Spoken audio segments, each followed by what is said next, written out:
Okay, so what I'm going to go through today is the additions to the equation of motion here when you add the viscosity term. So viscosity is the resistance to motion due to molecular properties of the fluid. So in air, you can see down here we have something called the molecular viscosity, which coefficient, that's this mu here, has a value. So depending on the fluid, that value is going to be different. Turns out in air this is quite a small number, but nonetheless, viscous effects do need to appear in the equation. And you'll notice that the equation of motion written here has the terms we covered last time, but now we've added this fourth term here, which is the viscous stress term, and it's written in terms of the divergence of the viscous flux. So in previous videos you learned about Fickian diffusion, and this equation mu, this relationship here, mu grad V, is the Fickian diffusion form of the viscous momentum flux, meaning the viscosity coefficient times the gradient of the velocity. So the flux is always down the gradient. We learned that from the previous videos. So anyway, this is what we got here with a little bit of math. If the coefficient of viscosity is a constant, which it is in most cases, you can pull that out. And it's mu times the Laplacian of the velocity field. So now we have four terms: advection, pressure gradient, gravity, and viscosity. And those are four terms that we now have in our equation of motion.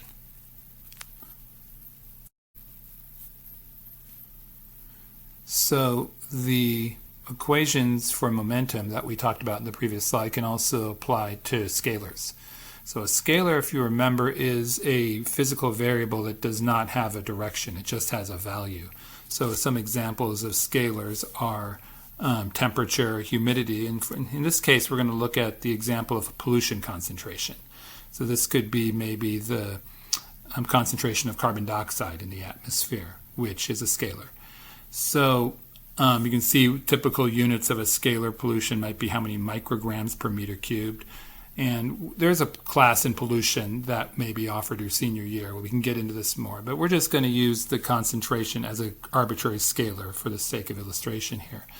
So the only difference with the equation, the momentum equation, and the scalar equation is that you don't have a pressure gradient or a gravity term. That applies to momentum, but we still have advection of scalar, and now we have the molecular diffusion of the scalar, which is just like viscosity applies to momentum, diffusion applies to scalar. And this is just the mixing by molecular motion of scalar quantities if there's a gradient in the scalar. So just like the Fickian diffusion relationships that you've seen before, the flux of a scalar is the coefficient of molecular diffusion, which has a value just like the viscosity does, different value, but still a constant value, times the gradient. So it's always down the gradient where things mix due to diffusion.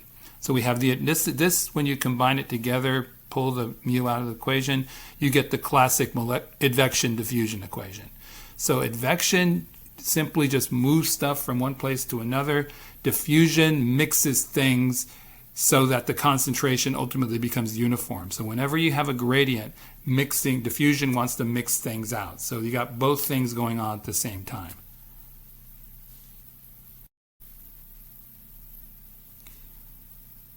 Okay, so now applying this to meteorology, the rub is that the effects of diffusion due to molecular activity, molecular diffusion, are actually quite small. And it turns out that we can eliminate this term from the equations of motion once we do more work, but that comes later. Instead, the mixing in the atmosphere that spreads things out and along the path of advection, things spread out. And it wouldn't be due to molecular diffusion, it'd be the turbulent diffusion. This is due to gustiness in the wind flow. So we call that turbulence. This is a property of fluids, in geophysical fluids especially. And in the meteorology, it comes about through gusts of wind, thermals, organized convection, and various other mechanisms that, again, will be discussed in future classes. But we can talk about turbulent diffusion in terms of a turbulent viscosity and a turbulent diffusivity. We just add the T. These should be subscripts here, but didn't port in right. Nonetheless, these quantities are much greater than their molecular counterpoints in the atmosphere. So what we do in meteorology then is replace the molecular diffusion and the molecular viscosity with the turbulent viscosity and the turbulent diffusion, just simply replacing the coefficients by their turbulent counterparts. The other difference is that, for various reasons, you can imagine, especially that the ability of the atmosphere to mix highly dependent on the time and the location. One location might have a very rough surface, another might have a very smooth surface. Another location might be warm and subject to thermals, where another location may not be. So you can't pull these coefficients outside the derivative. You have to leave them in. So the study of what goes into quantifying these turbulent diffusion coefficients and viscosity is quite involved and would come into another class. But we can at least get some intuition at this point, thinking what would be the meteorological situations where you'd expect more turbulent mixing than in others. So let's move on from there. Okay, so here you got a little cartoon picture of a power plant. Sorry, I'm trying to get this. It doesn't look like my highlighter is really working for some reason anyway. Anyway, you can see what we got here is this poor young fella here. Here it is. Now it's working. Kind of sitting here about to get impacted by a plume, and he might be worried about if this plume is going to mix down to the surface and affect him. The way and you got the wind blowing from left to right, and you can see the plume is blowing off the smokestack from left to right. The way it's pictured here, it looks like it's simply an advection process where the plume is just kind of stays kind of in the same width the whole time as it moves downwind. There's not a lot of mixing indicated here, but one can imagine a true situation would be one where you'd get some mixing vertically of plume material to the surface and higher up. So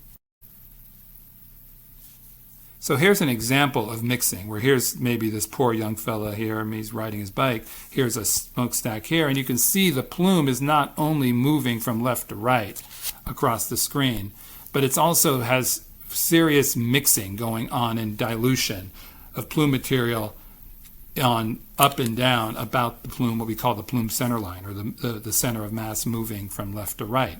And you can see this plume material might then mix down and affect this guy. So this then begs the question, in what meteorological conditions would you expect plume diffusion to be highest or lowest? Important question. The health of a person may depend on it. You can see this material might hit him, and we don't want that to happen for his health. So think about it. What would be the situations where you'd expect plume material to be most readily mixed? Would it be windy conditions, non-windy conditions, hot conditions, cold conditions, statically stable, statically unstable? Apply all the information and things you've learned about meteorology to date to come up with some hypothesis about which conditions would be most conducive to mixing. We'll have a class exercise on this topic where you can apply your thinking on the subject.